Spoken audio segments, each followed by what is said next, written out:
નમસ્કાર. વિશેષ રજૂઆત સાથે હું નિશિત રાજગુરુ. વિદેશની ધરતી, રાહુલ ગાંધીનો મોદી સરકાર પર 8મો પ્રહાર.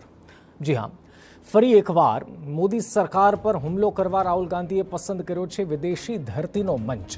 અમેરિકાના સેન ફ્રાન્સિસ્કોના એક કાર્યક્રમમાં સંબોધન દરમિયાન રાહુલ ગાંધીએ મોદીને ભગવાનથી પણ વિશેષ ગણાવ્યા. રાહુલે આરોપ લગાવ્યો કે ભારતમાં એક એવો પણ સમૂહ વસે છે જે મોદીને ભગવાન કે ભગવાનથી વિશેષ સમજે છે. રાહુલે મોદી પર કટાક્ષ કરતા જણાવ્યું કે પીએમ મોદી ભગવાનને પણ સમજાવી શકે છે કે બ્રહ્માંડનું સંચાલન કેવી રીતે કરી શકાય. તેઓ આટલેથી ન અટક્યા અને આવી લઘુતા ગ્રંથિને બીમારી સાથે સરખાવી.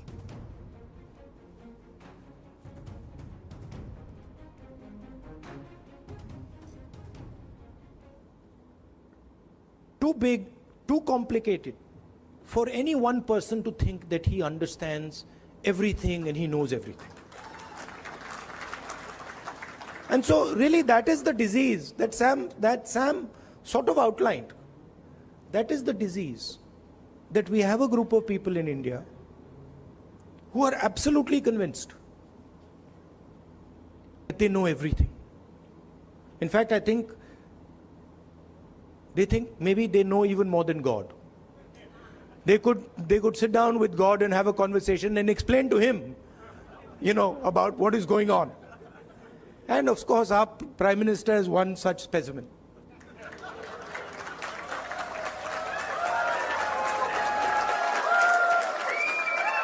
I think if you sat Modi ji down next to God, Modi ji would start explaining to God how the universe works. Right? Yes, and God would get confused that what have I created? So these are funny things, but really this is what is going on. We have a group of people, who understand everything. They can speak to scientists and explain science to them. They can, speak to historians and explain history to them.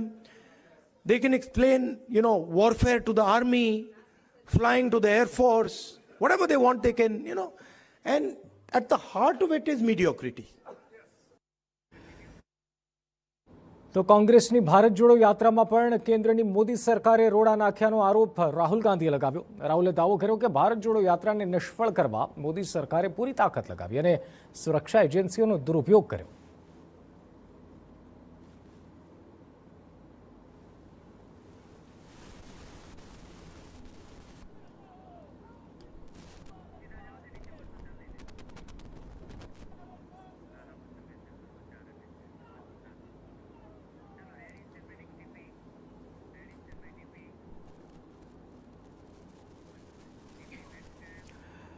તો રાહુલ ગાંધીએ વિદેશની ધરતી પર કરેલા નિવેદનોએ દેશની રાજનીતિમાં ગરમાવો લાવી દીધો છે. ભાજપે રાહુલ ગાંધીના નિવેદનોનો જોરદાર વિરોધ નોંધાવ્યો છે. કેન્દ્રીય પ્રધાન અનુરાગ ઠાકુરે રાહુલના નિવેદનને ભારત, ભારતીય અને ભારતીયતાના અપમાન સાથે સરખાવ્યું.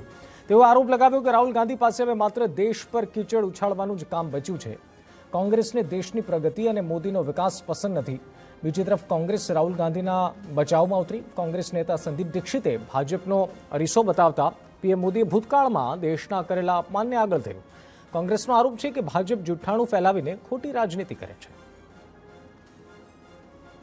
आखिरकार राहुल गांधी जी विदेश में जाकर क्या पाना चाहते हैं?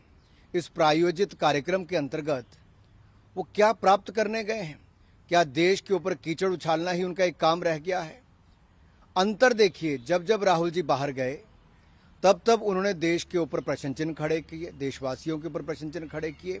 और मैं एक तरह से कहूं, जो साख भारत की आज पूरी दुनिया भर में बढ़ रही है, उसको कहीं ना कहीं गिराने का काम लगातार राहुल गांधी जी करते हैं. आज वो विदेशों में जाकर राहुल गांधी जी भारत, भारतीयों और भारतीयता को अपमानित करते हैं, बदनाम करते हैं, कीचड़ उछालते हैं. ये देश को कभी स्वीकार नहीं होगा. तो नरेंद्र मोदी क्या कर रहे थे भाई? जो बार बार जा रहे थे. हर बार बाहर जाके यही नरेंद्र मोदी है जो कह रहे थे कि एक समय में शर्म आती है अपने आप को भारतीय कहना. वो किसने कहा? नरेंद्र मोदी ने तो कहा था ना, या किसी और ने कहा था. वो ठीक है, वो वीडियो नहीं वायरल हो रहा होगा, लेकिन वो आप लोग दिखाइए उसको. इसी प्रधानमंत्री ने कहा था कि भारतीय होना एक तरीके से लोगों के लिए गर्व की बात नहीं थी. तो इस देश को देश की सीमाओं के बाहर इस तरीके की शार्प क्रिटिसिज्म तो किसी ने नहीं की ना आज तक। આજ મુદ્દે ચર્ચા કરીએ. ચર્ચા કરવા માટે સ્ટુડિયોથી મારી સાથે જોડાય છે ભાજપના નેતા ઋત્વિજ પટેલ, અમારી સાથે કોંગ્રેસના નેતા નિશાંત રાવલ પણ જોડાય છે અને રાજકીય વિશ્લેષક અજયભાઈ ઉમટ પણ જોડાય છે. તમામનું સ્વાગત છે. નિશાંતભાઈ, સૌથી પહેલા સવાલ આપને. આ પહેલી વખત નથી કે રાહુલ ગાંધી કોઈ વિદેશ પ્રવાસે ગયા હોય અને ભારત અથવા તો વડાપ્રધાનની વાત ન કરી હોય અથવા તો ટીકા ન કરી હોય. દર વખતે એ સવાલ થાય કે વિદેશની ધરતી જ કેમ પસંદ કરાય છે? શા માટે વિદેશમાં જઈને ભારત અથવા તો ભારતના વડાપ્રધાનનું અપમાન અથવા તો એની વાત કરવાની જરૂર પડે છે રાહુલ ગાંધીને? સત્તાપક્ષ એટલે કે ભાજપ પણ આ સવાલ ઉઠાવે છે અને સોશિયલ મીડિયામાં પણ કેટલાક લોકો આ સવાલ ઉઠાવી રહ્યા છે. નિશાંતભાઈ,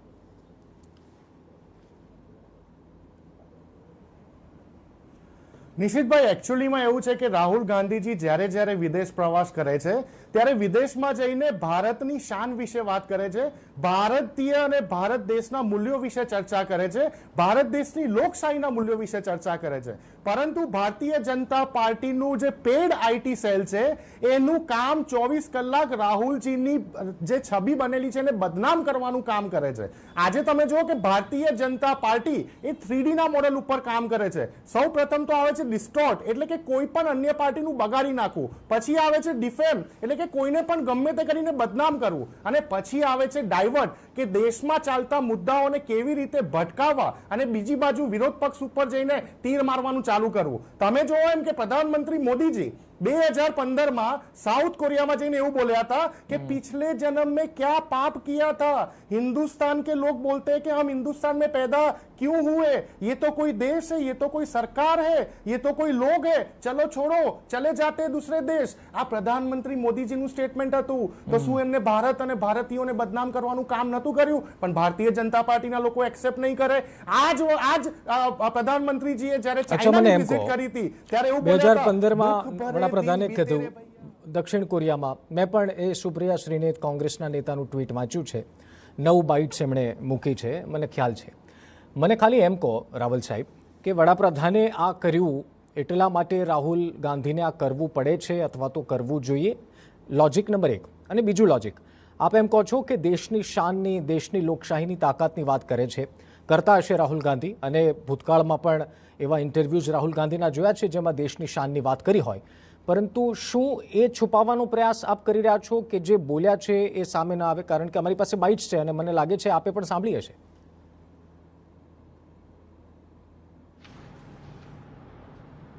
બિલકુલ, તમારી પાસે જે બાઇટ છે એ મેં જ સાંભળી છે ને. રાહુલ ગાંધીજીએ તો ખૂબ જ સ્પષ્ટ શબ્દોમાં કીધું કે ભારતના જે આઈટી સેક્ટરના જે યુવાનો છે એ લોકોએ અમેરિકાની આઈટી કંપનીઓને મજબૂત કર્યું છે. ભારતીયો જે અમેરિકામાં વસે છે ભારત દેશના એમ્બેસેડર છે, એમનું કામ છે ને કાર્ય છે ભારત દેશના મૂલ્યોને આગળ વધારવાનું. અને રાહુલ ગાંધીજી ખૂબ જ ખુશી વ્યક્ત કરી કે ભારત દેશનો ઝંડો જ્યારે અમેરિકા જેવા રાષ્ટ્રમાં બુલંદ થતો હોય તો એ આપણા સૌ માટે ગર્વની વાત છે. પરંતુ એ વિષય ઉપર ચર્ચા કરવા માટે ભારતીય જનતા પાર્ટી ક્યારે કામ નહીં કરે? પ્રધાનમંત્રીજીનું નામ બગડી ગયું, દેશનું નામ બગડી ગયું, આ થયું પેલું થયું. અરે ભાઈ, જ્યારે દેશના પ્રધાનમંત્રી પોતે એવું સાબિત કરવાની કોશિશ કરતા હોય વિદેશની તમામ જગ્યાઓ, જાપાન, જર્મની, યુરોપમાં તમામ જગ્યા ઉપર કે 2014 પછી આપણા દેશને આઝાદી મળી, 2014 પછી આપણા દેશના નાગરિકોને 2 ટાઈમનું જમવાનું મળવાનું ચાલુ થયું, 2014 પછી આ દેશનો વિકાસ એ ના ચલવી દેવાય. કારણ કે આ દેશનો ઋત્વિજ પટેલ ભાજપના નેતા અમારી સાથે સ્ટુડિયોથી જોડાયા છે. ઋત્વિજભાઈ, જ્યારે રાહુલ ગાંધી, હું આવું છું નિશાંતભાઈ આપની પાસે, જ્યારે રાહુલ ગાંધી વિદેશમાં જાય, બાકી બધી વાતોને સાઇડલાઇન કરી કોંગ્રેસનો જે આરોપ છે કે ભાજપનો આઈટી સેલ એ જ ધ્યાન રાખે છે કે રાહુલ ગાંધી ક્યાં જાય છે અને શું બોલે છે. ભાજપ એ ધ્યાન નથી આપતું કે ભારતની મહાનતાની, લોકશાહીના મજબૂતાઈની વાત રાહુલ ગાંધીએ વિદેશમાં શું કરી. અને સાથોસાથ એ પણ ગણાવી રહ્યા છે કે વડાપ્રધાન પણ વિદેશની ધરતી પર ઘણું બધું બોલ્યા છે. નિશિતભાઈ, રાહુલ ગાંધી જે કંઈ પણ પોઝિટિવ વાતો કરે, જે કરતા નથી પણ કરે, એનું ધ્યાન રાખવાનું કામ કોંગ્રેસની આઈટી સેલનું હોય છે. પરંતુ રાહુલ ગાંધીની કોઈ પણ વ્યક્તિ જ્યારે ભારતીયતા અને ભારતીય લોકોનું અપમાન કરે ત્યારે તેને શોધીને વિરોધ કરવાનું કામ ભારતીય જનતા પાર્ટીના રાષ્ટ્રવાદી કાર્યકર્તાઓ હંમેશા કરતા આવ્યા છે. રહી વાત કે આ કોઈ પહેલી વારની ઘટના નથી. તમે તમારા શોની શરૂઆતમાં જ કહ્યું કે 8મી વખત વિદેશની ધરતી પર એવું બન્યું છે કે જ્યારે રાહુલ ગાંધીજીએ પ્રધાનમંત્રી નરેન્દ્રભાઈ મોદી સાહેબ માટે આવા અપમાનજનક શબ્દો અથવા તો એમની મજાક ઉડાવતો કે એમના ઉપર કટાક્ષ કરતો આ પ્રકારની વાત કરી હોય. ગુજરાતમાં તો 91 વખત કોંગ્રેસના નેતાઓ માનનીય મોદી સાહેબને ગાળ આપી ચૂક્યા છે. લોકોએ તેના સાક્ષી બનીને સમયાંતરે એના જવાબ પણ આપ્યા છે. પરંતુ આ વખતે જ્યારે તમે વિદેશની ધરતી પર જાઓ છો ત્યારે તમારા દેશના વડાપ્રધાન માટે ન બોલી શકાય એ પ્રકારના શબ્દો વાપરીને એમની મજાક કરીને તમે ભારતીય સંસ્કૃતિનું અપમાન કરી રહ્યા છો. તમે આપણા સાંસ્કૃતિક વારસાનું અપમાન કરી રહ્યા છો. તમે ત્યાં જાઓ, તમારા પોલિટિકલ એજન્ડા કોઈ પણ હોઈ શકે, એનાથી અમને કોઈ વાંધો નથી. પરંતુ જ્યારે તમે તમારી નિરાશા અને હતાશા જ્યારે તમારા આ પ્રકારના શબ્દો દ્વારા બહાર આવી રહી છે, કેમ કે એના અનેકવિધ કારણો છે. કેમ કે રાહુલ ગાંધી ક્યાંય સફળ નથી થતા, રાહુલ ગાંધી પોતાનું સંસદનું સભ્યપદ ગુમાવી ચૂક્યા છે, અને ત્યારે તમારા મનમાં રહેલું ઝેર, તમે કર્ણાટકની ચૂંટણીમાં પણ જોયું કે જે પ્રમાણે મલ્લિકાર્જુન ખડગેજી હોય કે એમના પુત્ર હોય, એમણે નરેન્દ્રભાઈ મોદી સાહેબ માટે આ જ પ્રકારની ભાષાનો ઉપયોગ કર્યો હતો.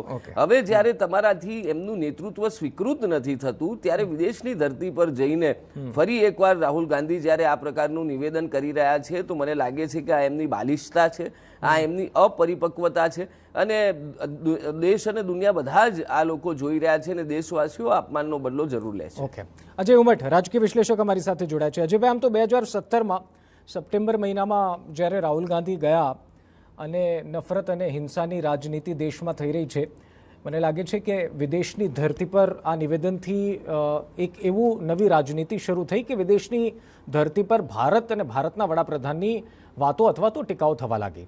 એ સિલસિલો હજુ યથાવત છે. કોંગ્રેસ જે કહે છે કે વડાપ્રધાન આ પહેલાં પણ ઘણી બધી વખત ઘણા બધા અલગ અલગ સ્થળો પર અલગ અલગ શહેરમાં આવી રીતે વાત કરી ચૂક્યા છે. પરંતુ અજયભાઈ, સમજાતું નથી કે આ કઈ પ્રકારની રાજનીતિ છે, અથવા તો બહુ સરળ ભાષામાં સમજીએ, શું આનો કોઈ ફાયદો છે કોઈ પણ રાજકીય પક્ષ હોય? નિશ્ચિત તમને સાચું કહું ને તો આ મારા બે સાથીદારોએ પણ સાંભળ્યું જ હશે. મેં રાહુલ ગાંધીની 34 મિનિટની સ્પીચ, જેમાં 16 મિનિટ સુધી એમને વક્તવ્ય આપ્યું અને બાકીની 18 મિનિટ જે છે એ ક્રિશ્ચિયન કોમ્યુનિટી, દલિત કોમ્યુનિટી, આંબેડકર સમાજ, તમિલ સમાજ, એક દિલ્હીની વિદ્યાર્થીની જે મૂળભૂત રીતે કર્ણાટક બેંગ્લોરની છે, આ બધાના સવાલ જવાબ પણ મેં ધ્યાનપૂર્વક સાંભળ્યા છે. રાહુલ ગાંધીએ ભૂતકાળમાં કેમ્બ્રિજ યુનિવર્સિટીમાં, લંડન સ્કૂલ ઓફ ઇકોનોમિક્સમાં ભારતની જે કઈ ટીકાઓ કરી હતી અથવા તો ભારતની જે કઈ વ્યવસ્થાની ટીકા કરી હતી, એની સરખામણીમાં તમે જુઓ તો આજની સ્પીચમાં વડાપ્રધાન નરેન્દ્ર મોદી પર એમને વ્યંગ ચોક્કસ કસ્યો છે, અને એમને હસતા હસતા કીધું કે આ તો બહુ લાઇટર ટોનમાં કહી રહ્યો છું. એમને એવું કહ્યું કે અમારા વડાપ્રધાન તો એવા સર્વજ્ઞ છે, અને ભારતના કેટલાક લોકો એવું માને છે કે એમને બધા વસ્તુનું નોલેજ છે, ને કે નરેન્દ્રભાઈ જો એમ કે ભગવાન જોડે બેઠા હોય તો એમને સમજાવી શકે કે બ્રહ્માંડ કઈ રીતના ચાલે છે, અને કે ભગવાન પણ વિચારશે કે આ મેં શું કેવું ક્રિએશન કર્યું છે. એ વાક્યને બાદ કરતા તમે આખી સ્પીચ જો સાંભળો તો મને એવું કોઈ નિવેદન ભારત વિરોધી નથી લાગ્યું. એને એ જે બોલ્યા છે એ ભારતમાં કર્ણાટકની ચૂંટણીમાં પણ બોલ્યા છે, પોતાની પદયાત્રા વિશે પણ વખતે પણ બોલ્યા છે કે ભારતના મૂળ પ્રશ્નો જે છે એ મોંઘવારી છે, બેકારી છે, શિક્ષણ અને આરોગ્યમાં બજેટની ફાળવણી નથી, ગરીબી છે, લોકોને ન્યૂનતમ વેતન નથી મળતું, સામાજિક અસમાનતા છે.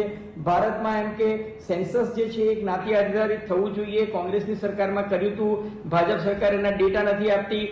ભારતમાં દલિતો, આદિવાસીઓ, મુસ્લિમો, ખ્રિસ્તી સમાજ જે છે અસુરક્ષાની ભાવનાથી પીડાઈ રહ્યું છે. આ બધી વાતો એને કરી છે, પણ આ જે છે એ બહુ સહજ વાત છે. અને બીજું કે કોઈ પણ દેશ નેતા જે છે વિદેશ જાય છે, દાખલા તરીકે વડાપ્રધાન મોદી વિપક્ષમાં હતા ત્યારે પણ વિદેશ જતા હતા, અને સત્તામાં છે ત્યારે પણ વિપક્ષમાં જાય છે, ત્યારે પોતાની પાર્ટીનો એજન્ડા અથવા તો પોતાની પાર્ટીની વિચારસરણીની વાત કરતા હોય છે.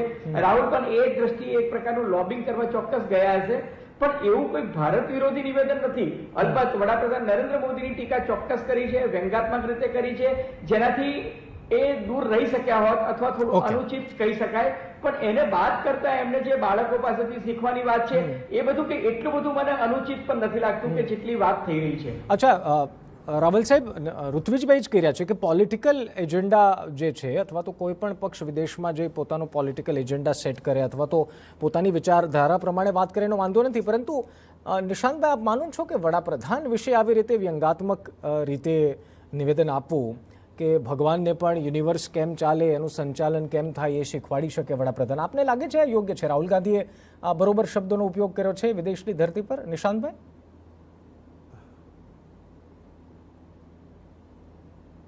નિશિતભાઈ, ખૂબ જ સચોટ સવાલ છે તમારો. હું મારા મિત્ર ઋત્વિજભાઈને પૂછવા માંગુ છું કે આ દેશ માટે સૌથી મોટી દુર્ભાગ્યપૂર્ણ વાત સંસદમાં ત્યારે બની જ્યારે દેશના ચાલુ પ્રધાનમંત્રી મોદીજીએ દેશના પૂર્વ પ્રધાનમંત્રી મનમોહન સિંહજી માટે એવું સ્ટેટમેન્ટ આપ્યું કે મનમોહન સિંહજી તો રેનકોટ પહેરીને નાહવા જાય છે. આનાથી ખરાબ પરિસ્થિતિ લોકશાહી માટે કઈ હોઈ શકે? બીજી એમને વાત કરી કે ભારતને બદનામ કરવાની વિદેશની ધરતી ઉપર વાત થઈ રહી છે. અરે ભાઈ, પ્રધાનમંત્રીજી હમણાં જ ઓસ્ટ્રેલિયામાં 3 દિવસ ખૂબ જ મોટી મોટી સભાઓ કરીને પાછા આવ્યા અને જેવા પાછા આવ્યા એવી ઓસ્ટ્રેલિયાની 5 યુનિવર્સિટીએ ભારત દેશના 5 રાજ્યો ઉપર પ્રતિબંધ મૂકી દીધો અને એમાં ગુજરાતનો સમાવેશ થાય છે. શું એ ભારતીયોનું અને ગુજરાતીઓનું અપમાનજનક ઘટના ઓસ્ટ્રેલિયાએ નથી કરી? તો પછી કેમ તમે ઓસ્ટ્રેલિયાની સામે કોઈ પગલાં નથી લેતા? સાથે સાથે તમે જો કે જંતર મંતર ઉપર છેલ્લા મહિનાઓથી દેશની દીકરીઓ રાહુલ ગાંધી જે બોલ્યા છે આંદોલન કરી રહી છે, એ યોગ્ય છે. દેશની નિશાંત, દીકરીઓ, મારો સવાલ બહુ એ સીધો અને પહેલવાનો જે સટીક છે. દેશનું નામ રોશન વિશ્વમાં કરે છે એના વિશે ટિપ્પણી કરવા માટે ભારતીય જનતા પાર્ટીના કોઈ નેતા પાસે નિશિતભાઈ સમય નથી. આજે શરમજનક વાત કહેવાય કે આપણા દેશની દીકરીઓને ઓકે, નિશાંતભાઈ, આપને રોકવા માંગીશ, માફ કરજો. રાજસ્થાનથી સીધા વડાપ્રધાન લાઈવ આવી રહ્યા છે. વિરામ બાદ સ્વાગત છે ચર્ચામાં. આપણે આગળ વધીએ. 3 મહાનુભાવો આપણી સાથે ચર્ચામાં જોડાયેલા છે. બ્રેક પહેલા નિશાંત રાવલ, કોંગ્રેસના નેતાએ કેટલાક સવાલ ઉઠાવ્યા. ઋત્વિજભાઈ, એક વાત તો કોંગ્રેસ વારંવાર કહેતું આવ્યું છે કે ભાજપ આમ કહ્યું, વડાપ્રધાને પૂર્વ વડાપ્રધાન મનમોહન સિંહ માટે આ કર્યું, અને હવે જ્યારે રાહુલ ગાંધી કરે છે તો ભાજપ પછી શા માટે વિરોધ કરે? અમને એમનો કોઈ વિરોધ છે જ નહીં. રાહુલ ગાંધીજી પોતાની વાત કરે, પોતાના પાર્ટીનું એજન્ડા દુનિયામાં કોઈ પણ ખૂણે જઈને વાત કરે, એનાથી અમને કોઈ પ્રશ્ન નથી. પરંતુ જ્યારે તેઓ વિદેશ ગયા છે ત્યારે એમના વક્તવ્યમાંથી એક જ છાપ ઉપસ્થિત થાય છે. પહેલા તેઓ વિદેશ ગયા ત્યારે એમણે કહ્યું કે ભારતમાં સંવિધાન જેવું નથી, મને સંસદમાં બોલવા દેવામાં નથી આવતો. જ્યારે એવી કોઈ ઘટના બની જ નહોતી. જો એવી કોઈ ઘટના બની હોત તો મીડિયા અને કોંગ્રેસ મીડિયાએ લોકોની સમક્ષ લાવ્યું હોત અને કોંગ્રેસ એને એન્કેશ કરી શક્યું હોત. એટલે આવી તો અનેકવિધ બાબતો જ્યાં જૂઠાણા ફેલાવવાનું કામ વિદેશમાં જઈને રાહુલ ગાંધીજીએ કર્યું છે. એક બાજુ જ્યારે મેક ઇન ઇન્ડિયાની સૌથી મોટી આકૃતિ એવી સંસદ ભવન, એ સંસદ ભવનનું નિર્માણ થાય અને એના ઉદ્ઘાટન પ્રસંગનો તમે બહિષ્કાર કરો છો. એટલે તમારા દેશ માટે જો તમને સ્વાભિમાન હોય તો તમે ત્યાં તો આવતા નથી, અને બહાર જઈને તમે બીજી બાજુ તમારા પ્રધાનમંત્રીજીનું અપમાન કરો છો, તમે ભારતીયોનું અપમાન કરો છો, ભારતીયતાનું અપમાન કરો છો, એની સંસ્કૃતિનું અપમાન કરો છો. ત્યારે અને મને તો એ નથી સમજાતું નિશિતભાઈ કે કોંગ્રેસ અહીં લાજવાના બદલે ગાજી રહી છે.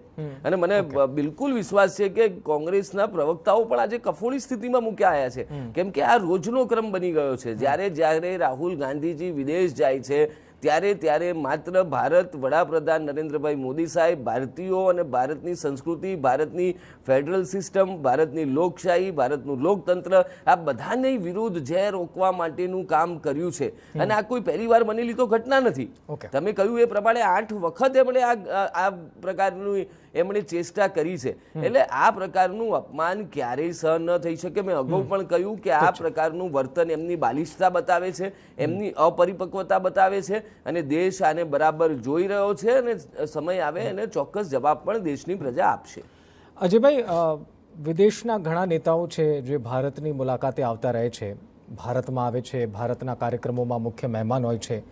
ક્યારે એવું તો ઘટના બની નથી કે વિદેશના કોઈ મહેમાન અહીંયા આવે અને એના દેશની વાત અથવા તો એમના દેશના વડાની વાત અથવા તો ટિપ્પણી કરે?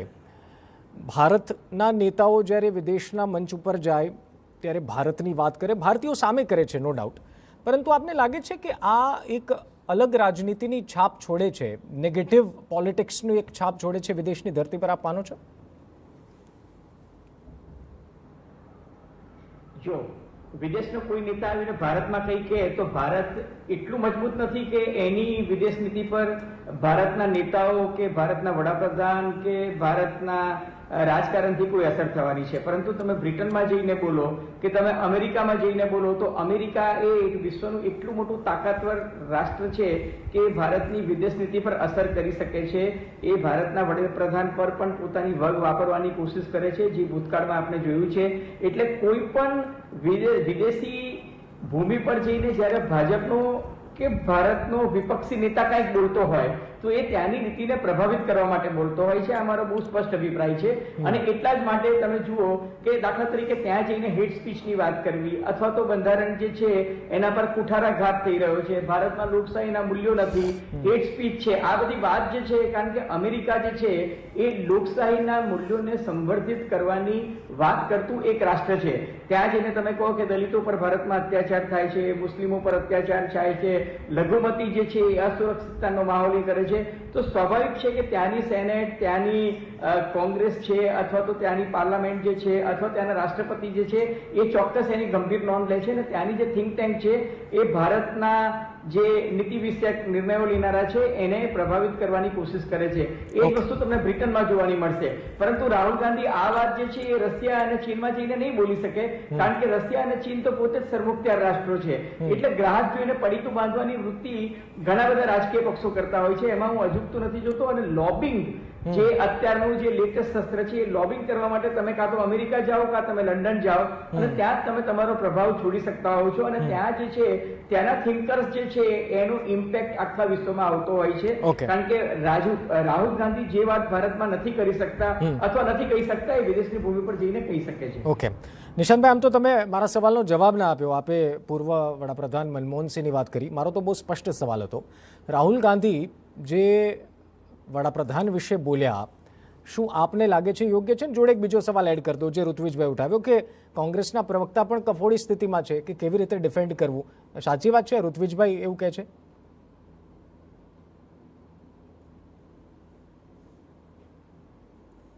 નિશિતભાઈ, હું 2 ટર્મ બોલ્યો અને તમે જોયું હશે કે આ 2 ટર્મમાં જે સત્ય તમારી સામે મેં લાવવાની કોશિશ કરી, સાથે સાથે તમારા સવાલનો જવાબ આપી દઉં કે વારંવાર જે રીતે અપમાનજનક શબ્દો આપણી જોડે રાજકીય વિશ્લેષક બેઠા છે, એમને પણ કહ્યું કે રાહુલ ગાંધીજી પોતાની 35 મિનિટની સ્પીચમાં કોઈ પણ જગ્યા ઉપર ભારત દેશની છબી ખરડાય હું તો વડાપ્રધાનની વાત કરું છું, બોલ્યા નથી. હું ભારતની વાત નથી કરતો. મેં તો સ્પષ્ટ સવાલ કર્યો કે વડાપ્રધાન માટે બોલેલા શબ્દો વિશે આપનું શું કહેવું છે?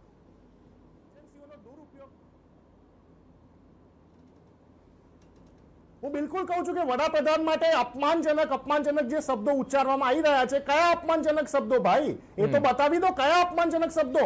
આપણી સંસદીય પરિભાષામાં અપમાનજનક શબ્દની પરિભાષા આપેલી છે. ઋત્વિજભાઈ બતાવી દે કે આ શબ્દને અપમાનજનક કહેવાય, આ શબ્દને અપમાનજનક ના કહેવાય. બીજી વાત એમને રાહુલ ગાંધીજીની કરી કે રાહુલ ગાંધીજી ફેલ ગયા. અરે હાલમાં કર્ણાટકની ચૂંટણી થઈ, ભારત જોડો યાત્રા જે કર્ણાટકની 55 વિધાનસભામાંથી નીકળી હતી, એ 55 માંથી 80% વિધાનસભા કોંગ્રેસ પાર્ટી જીતી છે અને ભારતીય જનતા પાર્ટી ડિપોઝિટ જપ્ત થઈ ગઈ છે. એમને વાત કરી કે રાહુલ ગાંધીજી વિદેશની ધરતી પર જઈને બોલે છે કે સંસદમાં બોલવા નથી દેતા, તો હકીકત છે રાહુલ ગાંધીજી અદાની ઉપર જે સવાલ છેલ્લી સંસદમાં કર્યા હતા એ તો સંસદની જે રેકોર્ડિંગ હોય એમાંથી કાઢી મૂકવામાં આવ્યા. જ્યારે મલ્લિકાર્જુન ખડગે સાહેબ અમારા રાષ્ટ્રીય અધ્યક્ષ સંસદમાં બોલવા ઉભા થાય છે નિશિતભાઈ, તો 18 મિનિટ માટે સંસદને શૂન્ય અવકાશ કરી દેવામાં આવે છે. 18 મિનિટ, 1-2 મિનિટ નહીં. એનો જવાબ કોણ આપશે? તો રાહુલ ગાંધીજી વિદેશની ધરતી. ઠીક છે નિશાંતભાઈ, મારી પાસે સમયનો અભાવ છે.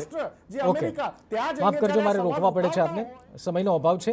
નિશાંતભાઈ, ઋત્વિજભાઈ અને અજયભાઈ, આપ ત્રણે અમારી સાથે જોડાયા બદલ આપનો ખૂબ ખૂબ આભાર.